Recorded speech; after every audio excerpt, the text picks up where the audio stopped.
difference between environmental factors and what actually is going on the roads. And it needs to be up to date. And I wonder if, if you're doing black spot studies, do you have adequate records, not just of fatalities, but of lesser levels of injury and exposure data at particular sites? So, I mean, the need, before you can really make optimal decisions, you need data. And I wonder if you think you're getting that sort of thing. Data is very important, but not for at the top level policy decision making. That is required at the detailing part. If I make my mind, and if I make my colleagues' mind that this is to be done, then we will leave it to the experts to design the things. If I go to the so much detailing, each and every spot, what is the problem, how it is to be solved, we will make the parameters. This is my requirement. My first priority is pedestrian, second priority is cyclist, and third priority is public transport, and last priority is the car. And that everything is measurable, and I will measure with the accidents, number of fatalities and non-fatal accidents. Then that will be a benchmarking, and they will design. And we will, after the design, the designer will show us, the planners will show us that what they have planned and how they planned. It's not me. So one suggestion then, to find out how many vehicles there are in Delhi, let us put a pollution tax and for each owner for every year. And you cannot drive your car without the pollution tax symbol on the windshield. The reason I'm suggesting that is because 12 years ago, Dr. Mishkelkar, who was then the Director General of Council for Scientific Research, came to make the national auto fuel policy. So he had a survey done in Delhi which showed that out of all the vehicles registered in Delhi, only 65% were operating. This is 12 years ago. It's an official report. Because of that, we here in IIT have done a very detailed sample survey of cars in Delhi, and motorcycles in Delhi. And we find only 50% of the motorcycles on the official records are living in Delhi. And only 55% of the cars. That means if the official number says to 28 lakhs, the actual number is only 14 lakhs. So, I think it is very important for us to at least know the correct numbers. Similarly, no one knows the total number, since you mentioned pollution, total number of gensets. Every cell tower has a genset, every hotel, IIT has 10 gensets. So these stationary engines, diesel engines, which are very big, pollute more than a truck. So if there are 100,000 engines in Delhi, gensets, big gensets, they may be polluting as much as trucks. So we don't know any of these, so they must be, if we have some method of finding out, either by some inducement or by some registration, which is not penalizing. That is, if you run a genset, you must have some sticker. We are not going to penalize you, but you must have it for safety reasons. Then we'll find out how many gensets there are.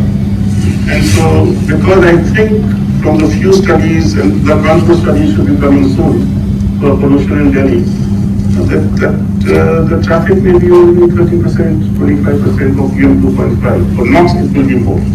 Anyway, but on safety issues, I think what Mr. Bhalla, Professor Bhalla, he's from working in Johns Hopkins University in the USA, sitting there, he's so concerned that we should have a committee in Delhi.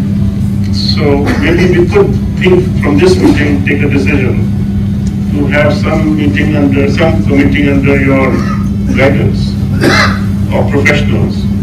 And if there are not enough in Delhi, we can even have some professionals who understand such things on Skype or whatever to discuss with us on what are the, because these are complex issues. Anyone else who wants to say something? Yes, Professor Mukherjee is an IIT Delhi. Yeah, so my concern is that a lot of people here seem to be very sure of what is right and that this should be done. So my concern is that I'm never sure. So I say, we do this and then we measure these things. 3 years later, if we find this is working, then we extend it, or else we fall back and we do something else. So what I find really lacking in policy pronouncement here is we do not have this method of evaluating and tracking back and looking at the other options which we ditched if we require. Everybody is so sure that this is the right method. I think we need a sea change in the policy where we say that we expect this intervention to do this much. If not, we perhaps need to look at these other interventions. So has the government thought about something like that in safety matters? The good thing about an amateur is they have so many ideas and an expert has only one idea. If you narrow down, then ideas dried up. Because you're expert after trying so many failures, then you're expert. We're amateur, we will try everything and anything and we don't worry about failure. If we fail, we will change. That is right, that is the only way. If we make the policy in 10 years and after 10 years we implement, it is better to implement today. Out of 10, what I am saying is maybe 5, 6, 7 are right, other 3, 4 will change. I am not ready to open for that. The point I'm making is I've never heard anybody say that this was wrong, except when the government changes. No, politically. we have accepted so many wrongs in last 10 months. Thanks. Yes, David, you wanted to Minister, if I could reassure you a little bit about PACT, the idea has been to advise and present a range of information, not to push certain options, certain solutions. We don't presume we know everything. We also acknowledge there's lots more to be learned. But I think the key thing is to say, if you're considering this measure, is there any evidence that it will work?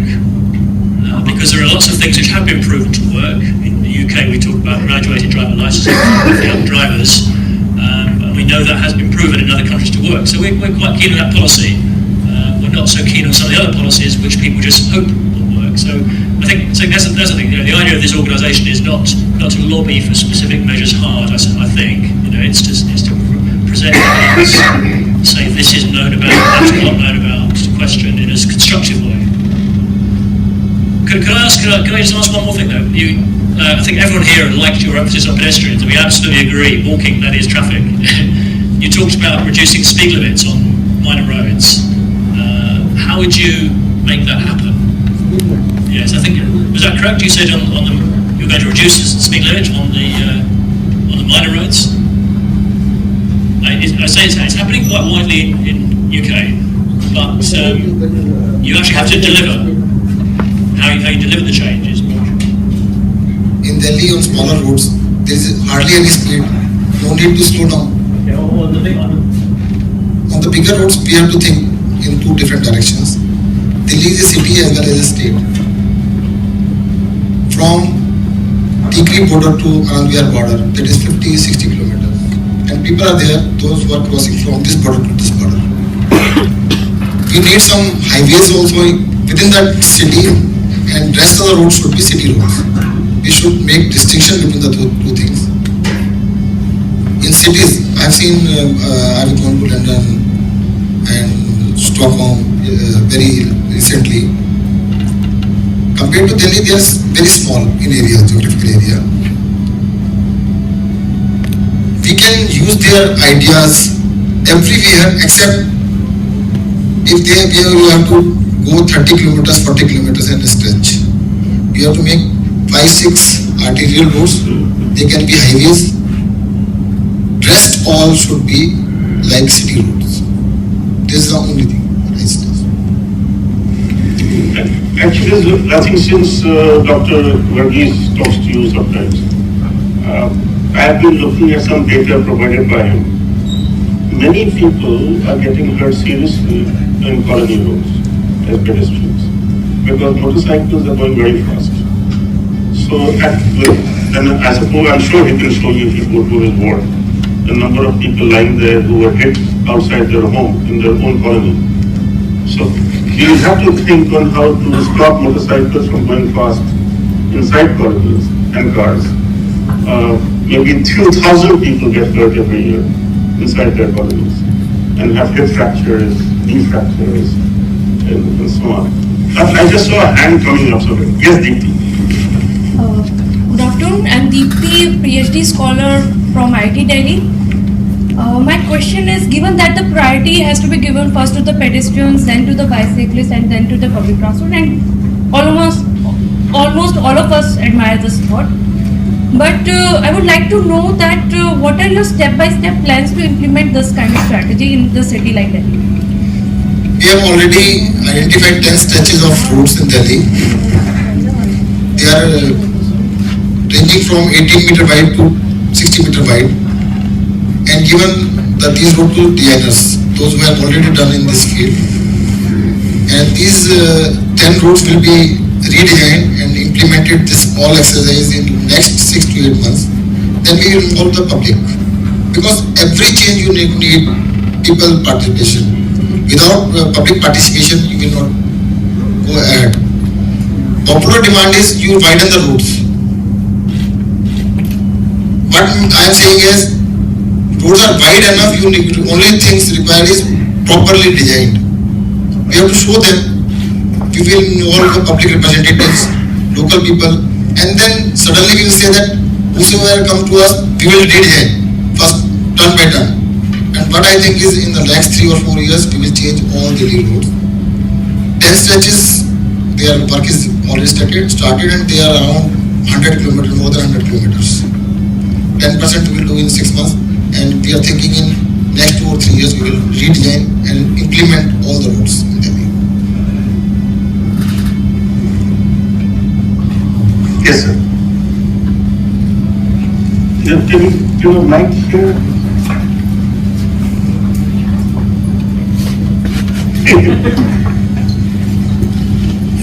Good afternoon. I am S.K. Marwa, former Additional Director General from Ministry of Transport.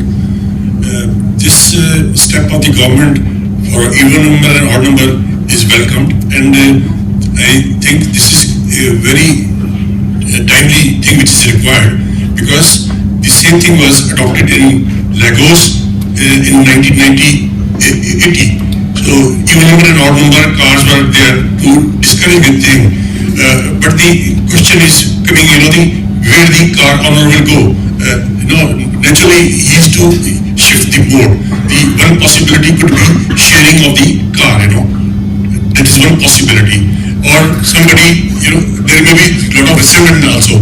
But I would like that to compensate that they have got other alternative. What I would suggest that the metro line which he has got, there you should add one luxury coach where they can possibly shift on to the people who can pay a high price, maybe the fare is higher, so they have a comfort of driving. We are proposing that even odd from 1st January, almost a month from today, we could have announced from day tomorrow, from Monday also. This 25 days or 26 days are required to make things smooth.